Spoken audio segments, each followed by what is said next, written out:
پاکی جان بوده است، گرمی دل ها ز مهر عشق جانان بوده است، گرمی دل ها ز مهر عشق جانان بوده است.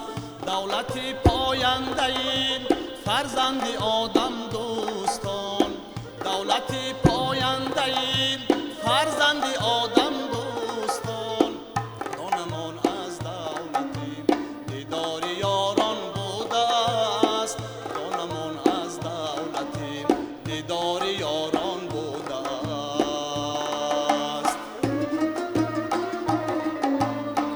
خانه آباد نامین نکی تاجیک زنده باد، تاج شهرت بر سریم تا ابد پاینده باد، تاج شهرت بر سریم تا ابد پاینده باد.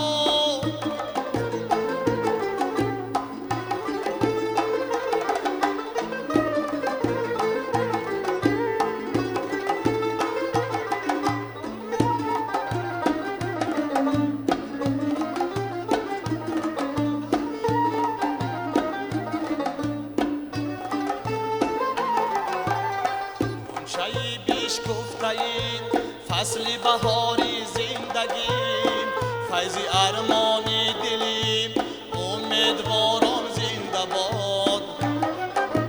تا نمیرد نام تاجیک مام تاجیک سالها، در بهاری زندگی گهواره جنبان بوده است. تا نمیرد نام تاجیک مام تاجیک سالها، در بهاری زندگی گهواره جنبان بوده است.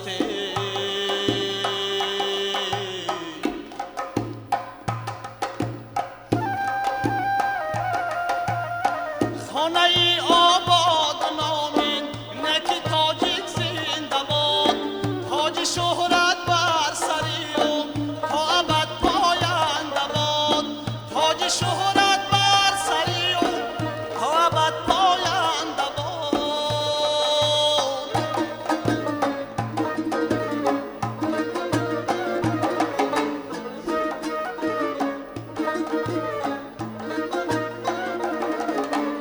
چشمه شعر و سخن تا جاویدان باشد روان، شکری به حد رودکی و عالی سامان بوده است. گویا که با سخن پرورده کامی تاجیکان، گویا که با سخن پرورده کامی تاجیکان.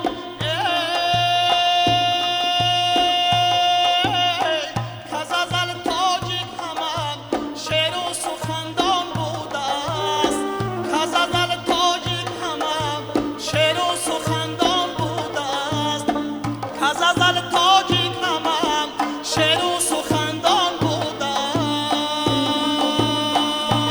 است.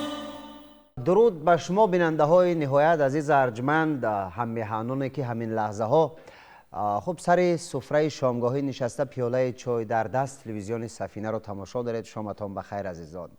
چون همیشگی برنامه فضا است مهمان خاندان شما عزیزان و ما هم در برنامه این شامینه مهمان داریم دسته هنری رو که واقعا هم تلاش میکنن در یک هفته حداقل یا که در دوام یک ماه چند مرتبه مهمان برنامه ما شوند، با تازه ترین ترانه ها با تازه ترین نوازش ها عزیزان خاطر ما و شما را شاد کنند که گمانم ملکه شناختید.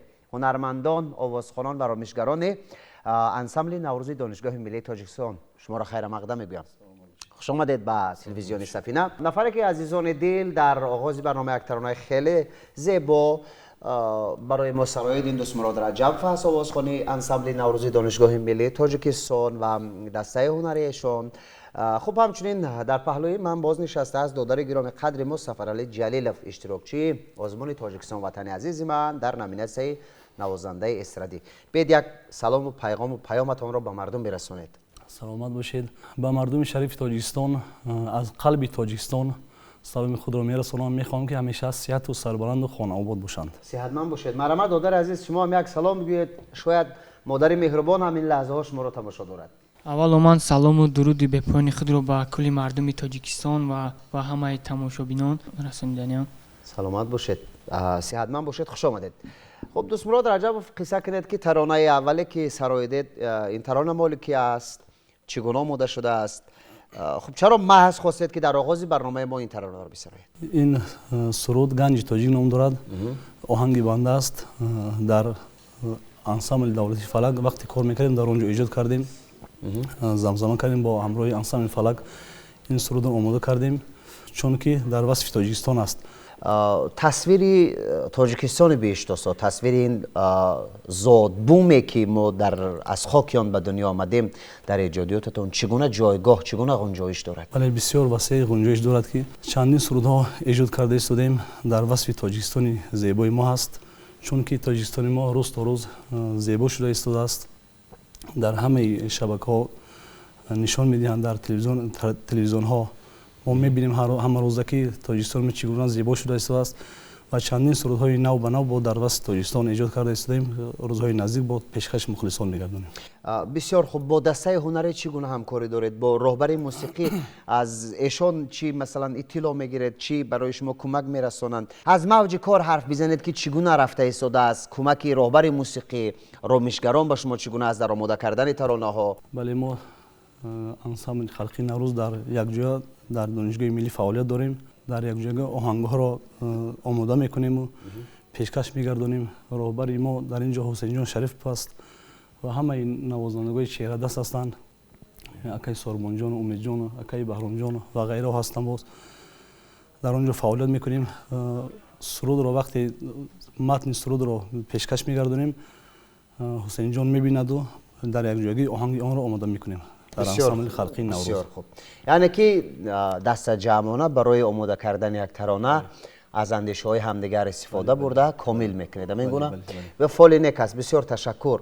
چند جمله دیگر از دادر عزیز سفرعلی جلیلوف میپرسیم که خب کجا تحصیل میکنید؟ من کالج صنعتی به نام احمد باباقلوف رو ختم کرده و با همون حالا در کالج آموزگار هستید؟ در کالج آموزگار هستم. در کدام رشته تحصیل کردید؟ چگونه ختم کردید؟ در اسباب نفسی کلارنت، ساکسافون اونجا رو ختم کردم و حالا باشد و همونجا من رو به حیث آموزگاری قبول کردم. خب سلامت باشید. قصه کنید از اشتراک در آزمون چگونه شد، چگونه رخ داد؟ خب کدام آهنگ‌ها را پیشنهاد کردید؟ من در آزمون تاجیکستان وطن از من گلچین آهنگ‌های تاجیکی رو نواختم و با تماشابینان و با اعضای حکمان این پیشن آمد و صاحب جای دوم شدم، سزاوار جای دوم شدم در سطح جمهوری. بله. این فال نیک است. پس بیا برای بیننده های ما یک نشان بده که یک نوازش کوتاه اجرا کنید.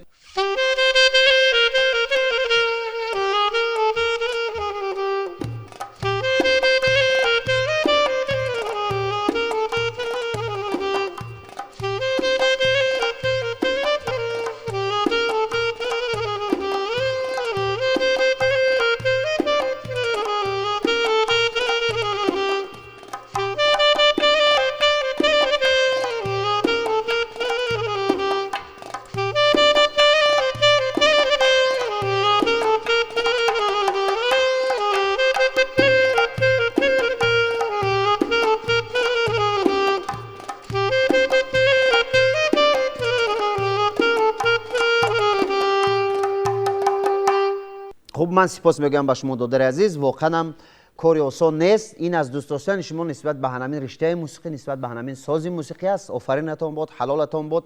واقعا هم یک نوازش زیبا، فارم، گوشرس و ما بیننده ها شما رو منتظر نمیسازیم. گمانم ذوقتان اومد پس از شنیدن این موسیقی که یک ترانه دیگر بشنوید. خب دوست مراد رجب آماده است که یک ترانه دیگر بسر آید. پس مرحمت.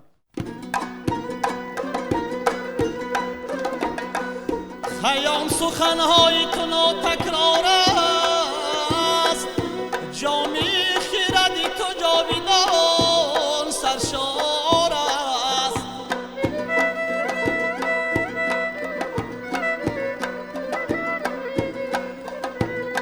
هر کس که نخور جام تو مستی کرد، هر کس که بخورد عاقل و هوشیار است. هر کس که بخورد عاقل و هوشیار است. سحر بلبل حکایت با صبا کرد که عشقی روی گل با ما چه ها کرد.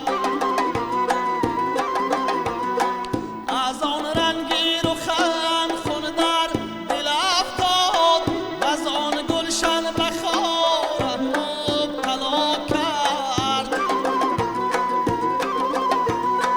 من از بیگانگان دیگر ننالم که با من هرچه کرد آن آشنا کرد. من از بیگانگان دیگر ننالم که با من هرچه کرد آن آشنا کرد. سحر بلبل حکایت با صبا کردی.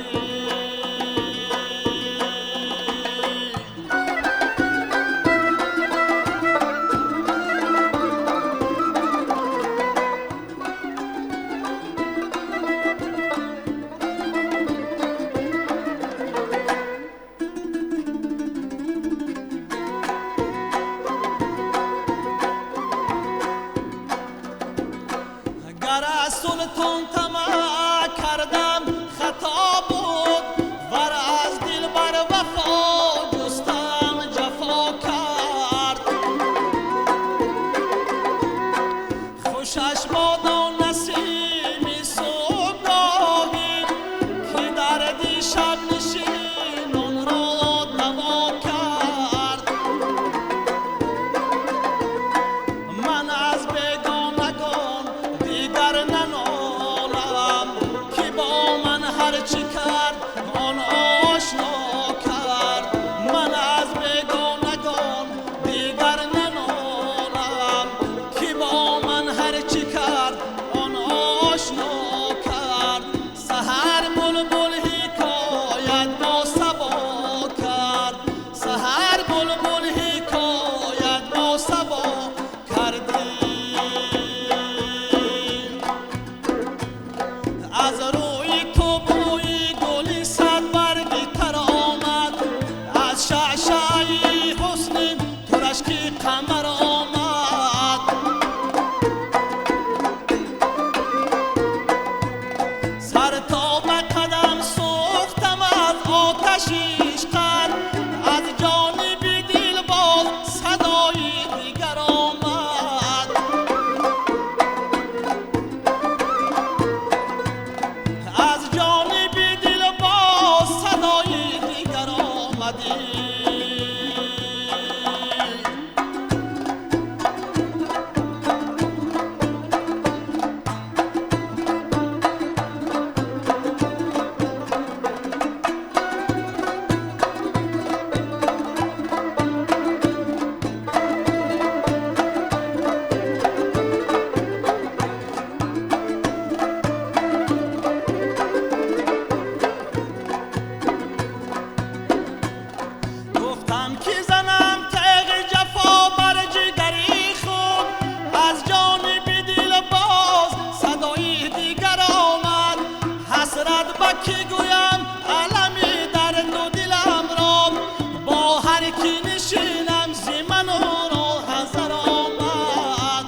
سلامت باشید. خیلی ترانه بلند مضمون، خیلی واقعا هم گوشرس و واقعا هم دنیا معنی برداشت. گمانم بیننده کمین حال ترانه از جانب شما سرایده رو شنید. آفرین نتون بود و آفرین میگویم بعد دستن در کارانی اعضای هنریتون که واقعا هم یک نوازش زیبا رو در ردیف سرایدن شما اجرا کردن که این کاری گمانم آسانم نیست. خب در جاده هنر کی را پیروی میکنید و چگونه است این جاده برای شما؟ بله، من از خوردی در فضای لحن شادروان تقوی مراد خوشبخت به وای رسیدیم. بله. چون که پدر و برادرانم با همون سبک سرود میخوندن. بله. و ما نیز این راه رو پیروی کردیم تا دوره بزرگ شدن. بعدا به کنسرواتوری ملی داخل شدیم. در تحت شاگردی استاد اسماعیل نظریف مرا سپاریدند. طی 5 سال در آنجا من تحصیل کردم. سرودهای شادروان تقوی خوشبخت رو در اینجا زمزمه کردم در کنسرواتوری ملی و استاد اسماعیل نظریف به من لحنی خودشان لحنی عبدالله نظیر رو به من یاد دادن و من آزادانه این دو لحن رو از بر کردم. خب پیروی خوب است و در تلاشی ساختن مکتب خویش هستید هم شاید جوان هنرمند و یا اینکه میخواهید فقط در جاده هنر پیروی از هنرمندان داشته باشید؟ هر یک هنرمند اول پیروی میکند. مثلا شادروان تقوی خوشبختوف پیروی شادروان استاد ظفر ناظم بودند و شادروان دوستمراد علی هم این چنین پیروی شادروان ظفر ناظم بودند و در سالهای آینده من بعد سبک خودشان رو یافتند.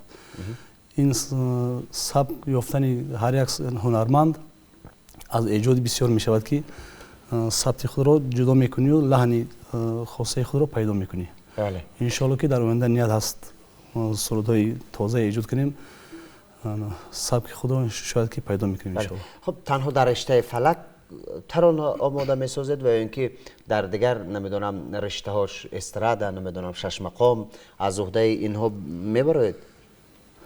راستی من در کنسرواتوری طول 5 سال ژانر فلک رو انتخاب کردم. دیگر ژانرها به من مشکلی میکند. من این ژانر رو با سری بلند از بر کردم و از عهده‌اش میبرم. و دیگر ژانرها گمانم که سستی دارم راستی. مشکل است. بله بله. بسیار خوب.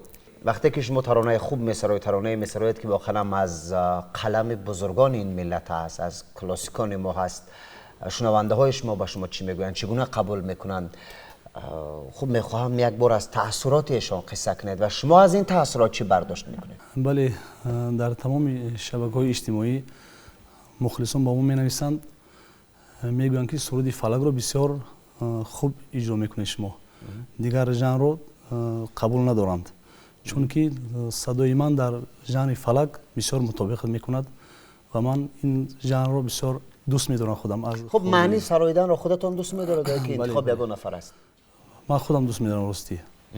از خوردی که ذوق داشتیم در سرودن نواختن اسباب ها، حاضر همه این اسباب رو از بر کردیم.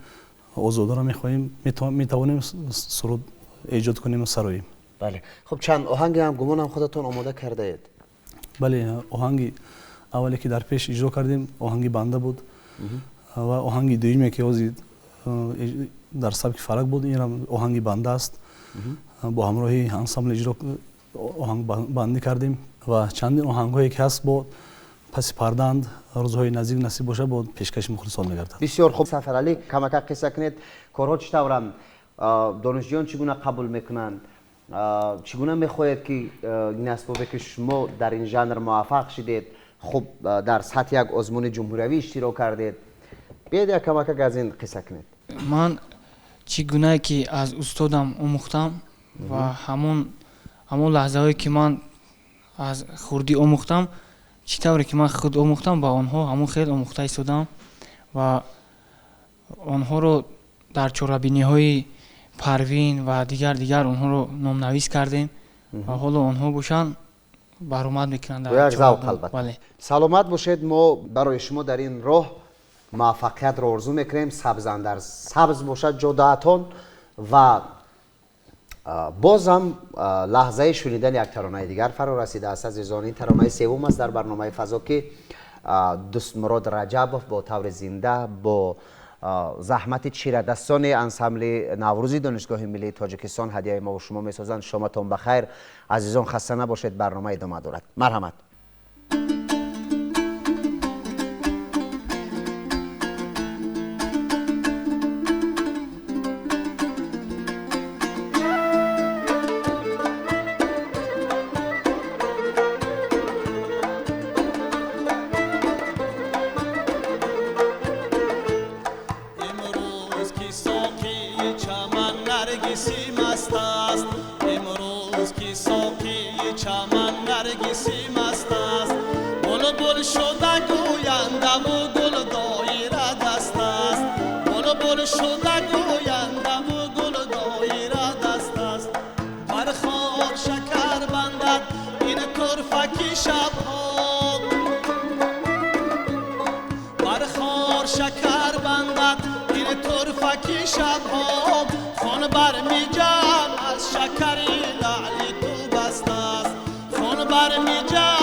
سلامت باشید. بسیار سپاس. چون ما پس از چند لحظه ها، پس از چند روز ها فصل دی را خیر خوش میکنیم و میرسیم به یک فصل زیبا، به یک فصلی که تازه کاری را طلب میکند، یعنی که بهار سبزن در سبز. خب تازه کاری ها در پیش چگونه است و با استقبال این جشن هایی که در بهار نازنین است چگونه دسته هنری انسامبل نوروز آمادگی دیدن و شما همچون آوازخوان چه آمادگی ها دیده ایستاده، چه ترانه ها داره، چگونه خاطر مردمی عزیزمان را در این فصل زیبا شاد میگردانید؟ بله، ما در انسامبل نوروز چندین آهنگا با همراه انسامبل آماده کردیم برای فصل نوروز که در فصل نوروز پیشکش مخلصان میگردد. آهنگای خوب است و چندین سرودها آماده کردیم در نوروزی دانشگاه ملی استفاده میکنیم نصیب باشد و در شبکه‌های تلویزیون آن را ثبت میکنیم، پیشکش مخلصان میگردیم روزهای نزدیک در فصل نوروز. بسیار خوب. و ببینید هر یک نفری که هر جدایی رو انتخاب میکند یک البته مقصدی نجیب دارد که پیش خود میگذارد تا به قله اساسی رسیدنش، یعنی به قله موفقیت. خب چگونه تدبیرهایی است که دوراندیشانه شما اندیشیدید و میخواهید که واقعا هم عبور کنید یک قله ای را که با نام هنر است تا همون امواجی که واقعا هم نامتان ورد زبان ها باشد؟ بله، ما از خوردی که дар ژанри мусиқӣ сару кор дорем. аз падару бародаромон омӯхтаем ва дар донишгоҳҳо аз устодо омӯхтем. мехоҳам ки як сарояндаи ғазалхони номдор шавам. хоҳиши ман ҳамин аст ки барои ин кӯшиш аст албатта. бале кӯшиш карда истодем ки сурудҳои нав бано кунем, сабку услуби худамонро пайдо кунем ва низ пешкаши ҳамаи мухлисон бошад. номи мо вирди забони мухлисон бошад. доим дар хизмати халқи тоҷикистон бошем. офарин. дар касбият, дар масири рушди ҳунар барои ҳамаи шумо ман барор мехоҳам. сарфарозу саодатманд бошед ва ба умеди оне ки азизон аҷнабӣ ба хоки поки ин сарзамин ки бо ифтихор ном дорад тоҷикистони биштосо қадам нагузорад. ба умеди оне ки азизон ҳамаи мову шумо ҳар фарде ки чи ҳунарманд ҳастем, чи намедонам деҳқон ҳастем, чи як фарди дигар ободгари ин диёри аҷдодиамон бошем. ба умеди оне ки азизон ҳамеша саломатии мову шумо комил бошад. ба умеди оне ки ҳамеша барои ҳамдигар ҳар субҳидам ҳар лаҳза бо табассум бингарем ва ба умеди оне ки ба корамон дилгарм бошем. ба умеди оне ки дар ҳама ҷода даст ба сӯи муваффақият бурда тавонем. азизон, мо расидем ба фарҷоми барномаи иншоминаи фазо ва умедвор ҳастем ки боз сари ҳамин суфра ба ҳамдигар дар иртибот хоҳем буд. муваффақ, мусаллат, музаффар ва пирӯз бошен азизон. таронаи анҷомиро мешунавем ва мегӯем хайр бош.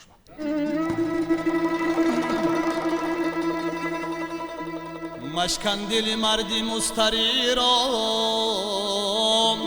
بگذار رهی ستمگری را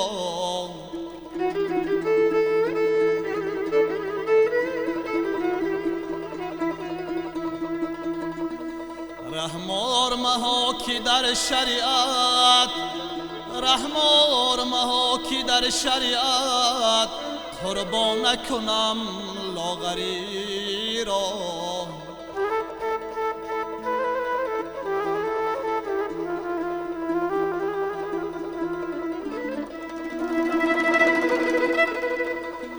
ای دل تو بیاز شمس تبریز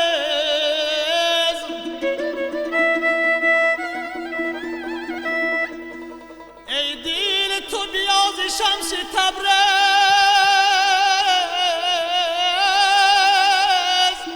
آموز طریقی غمخوری را